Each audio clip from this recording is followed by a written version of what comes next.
यथा जोग जे भागे आए, जोग जे भागे आए।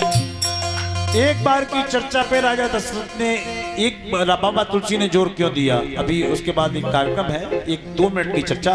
एक बार की चर्चा पे इसलिए बल दिया, एक बार ये भूपति मन माही भाई गलान मोरे उसतनाही। एक बार इंद्र की सभा में राजा दशरथ मंत्री सुमंत के साथ गए, इंद्र ने उनको यथाउचित आसन दिया, अपनी बात राजा दशरथ ने पूरी की और वहां से प्रस्थान किया। दरवाजे तक पहुंचे, कुछ बात याद आ गई, पीछे मुड़ के देखा तो इंद्र जिस स्थान पे दशरथ जी बैठे थे उस पे जल छिड़क के उसको शुद्ध कर रहा था। राजा दशरथ का दिमाग ठंडका, उन्होंने कहा मंत्री सुमंत ये क्या कर रहा है, क्या मेरे बैठने से इसका सिंहासन अपवित्र हो गया? बोले कोई बात नहीं प्रभु आप चलिए। नहीं, मैं राजा होने के नाते आपको आदेश देता हूँ।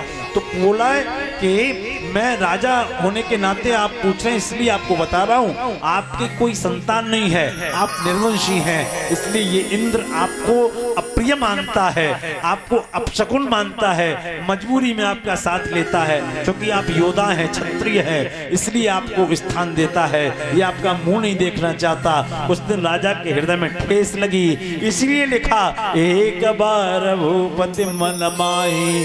एक बार की चर्चा, देवासुर संग्राम चल रहा था, सम्रांगण में दोनों सेनाएं आमने सामने खड़ी थी, युद्ध चल रहा था। राजा दशरथ का रथ टूटा और टूट के पृथ्वी पे गिरने लगा।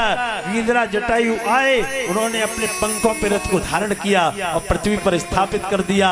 राजा क्षत्रिय थे तो कहा कि जाओ गीधरा जटायु, हम किसी का वचन रखते नहीं, किसी का एहसान रखते नहीं, मांग लो क्या मांगना है। तो गीधरा जटायु ने कुछ ऐसा मांग लिया जो उनके पास था ही नहीं। जटायु ने कहा प्रभु देना चाहते हो तो ये वरदान दे दो कि आपके बड़े पुत्र के हाथों मेरा अंतिम संस्कार हो, लेकिन बड़ा या छोटा कोई पुत्र ही नहीं था। तो राजा दशरथ को मुंह की खानी पड़ी, इसलिए कहा एक बार भूपति मन माही। इस एक बात की चर्चा पे बहुत समय निकल सकता है, चूंकि भागवत जी का विषय है, श्री राम कथा का विषय नहीं है। आइए हमारे मध्य हमारे प्रिय श्रीमान राजीव इंजीनियर जी मौजूद हैं और जिला पंचायत सदस्य भी, आप सबके लोकप्रिय भी हैं, बड़े प्रेम से गांव ग्रामवासियों ने इनको बुलाया है। वो हमारे मेरे भी बड़ा प्रिय है, हमारे सम्मुख हैं। तो